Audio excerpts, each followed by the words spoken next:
Hello, hello, welcome back.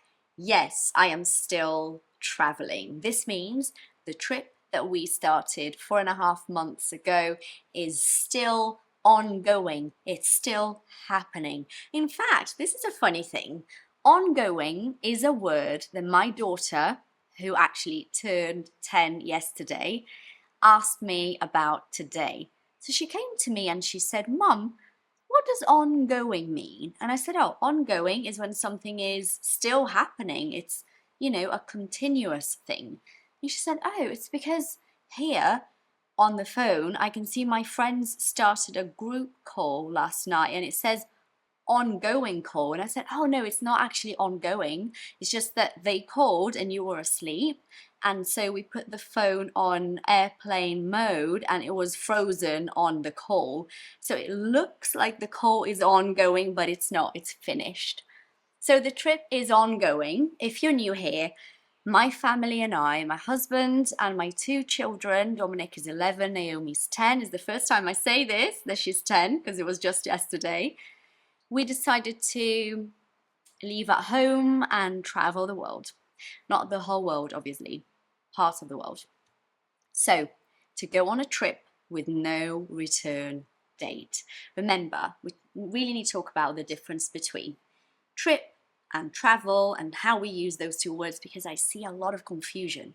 I see a lot of you guys getting all of those things mixed up and struggling with your speaking when you're using them. So a trip is the name of the thing you do. So you go on a trip, which is what we're doing right now, okay? That's the reason why when somebody is about to go somewhere for a holiday, you say, enjoy your trip. This means if the person's going, let's say, to Italy, you're wishing them a good time in Italy, okay? So the trip is the name of the thing that we're doing, and to travel is the verb, it's the action. So I am going to travel and I hope I have a good trip. You see what the difference is between the two? So yeah, we have been traveling, that's the action. This means we have been on this no return date trip for 4.5 months, almost 5 months actually now. And we have left Brazil and then traveled to Asia, where we have been to Japan, South Korea, China, Vietnam, Cambodia, and now Thailand. And I feel like I'm forgetting something. Did I forget anything? No, I don't think so. And now Thailand. And yeah, so it's a nomad life. This means we don't know when we're coming back and we have no actual home. No actual means no real, okay? We have no actual home right now because every time we have a different home. So this place where we're staying right now, this Airbnb, to me is my home right now. And this is something that we have been trying to do, which is to make each place that we live in a home. Because that way you don't have the feeling that you are traveling and you're getting tired. You know, when you travel and you're having a great time, but then at some point you go, I really miss home. I miss my bed. I miss my routine. I miss my things. I need to go back. That's the feeling we have at the end of a trip, most trips, especially as an adult, I think. So we didn't want to have this feeling because if we did, we would have to go home sooner than we wanted to, really. So instead, we don't think about going home, we make each place our home. So this Airbnb right now, we have been here for a week and we're going to stay for another 14 days, if I'm not wrong, here. And it's a home. So we wake up and we treat it like it's our home. And it has been extremely exciting and challenging at the same time. It has been because it started 4.5 months ago and it's ongoing. So it has been exciting and challenging. Why do I say challenging?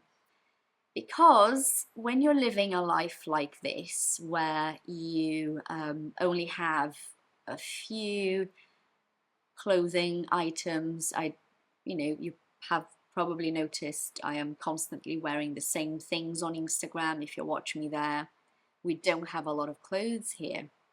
We have very sort of minimal luggage, so not a lot of bags and suitcases. This means we cannot carry too many things, right? And it's a very different way to live. So the point of this video is to talk about really choosing to step out of your comfort zone. And when I say choosing, I feel there are two different types of situations in life. We have one type of situation, which is where you are forced out of your comfort zone. You don't have a choice, which is what happened to me when I moved to England as a teenager. I didn't have a choice. My parents decided, and I followed my parents, obviously. So I was stepping out of my comfort zone completely, having to learn the language, getting used to a whole new culture, a whole new place, new friends, new school as a teenager. So that's getting out of my comfort zone. As I had to, I didn't have a choice. And then you have another type of situation, which is really empowering. This means it makes you feel like you have control of the situation, makes you feel good about it, which is when you choose to step out of your comfort zone. And choosing to step out of your comfort zone is hard because you're going to have to do things you don't feel comfortable doing. That's the whole point, isn't it? So it's not something you do without any effort and lightly. It's something you do knowing that it's going to be tough. Tough is difficult, with challenges, things you have to overcome. To overcome means that this is an obstacle and you overcome things you have to overcome. But at the same time, when you choose to step out of your comfort zone, especially when it comes to learning English, you actually realize that you were stuck because you were not doing what you have to do to improve. So stepping out of your comfort zone in English situations means talking to strangers in English when you don't want to, means saying yes when somebody offers you the opportunity to do something in English that would scare you. Things like running a meeting or even participating in a meeting, doing a presentation, going out for the company Christmas dinner, going out for coffee with your coworker, joining your coworkers in the pub after work. All of those things, making a call, a phone call, instead of asking somebody else to do it for you.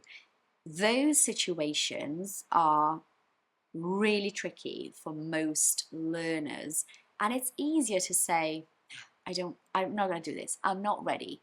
I'm not ready yet. You keep saying to yourself, I'm not ready yet. But the question is, when are you actually going to be ready? Never.